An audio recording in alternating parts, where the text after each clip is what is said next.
বিসুন্নতি।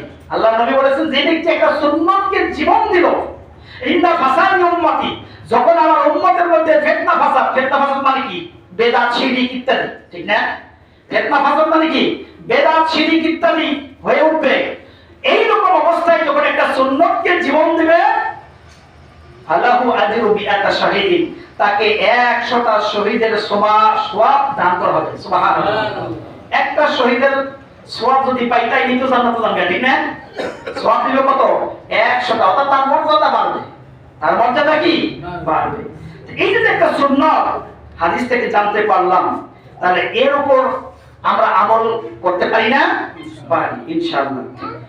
এই হাদিসটা ইমাম বাইহাকি এই হাদিসে মন্তব্য করেছেন। এই হাদিসটা ইমাম বাইহাকিও আনছেন, ইমাম বুখারী মুসলিম তো আনছেনই।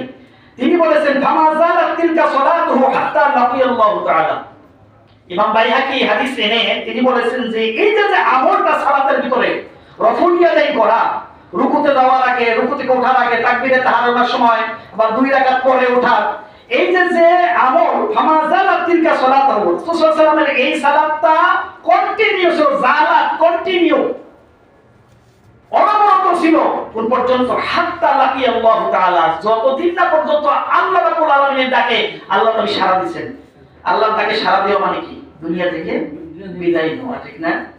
আল্লাহর সাথে সাক্ষাৎ করা মানে হলো দুনিয়ার যে সিস্টেমেটিক এটা পরিসমাপ্ত, এরপর আখিরাতের জীবন আমার শুরু।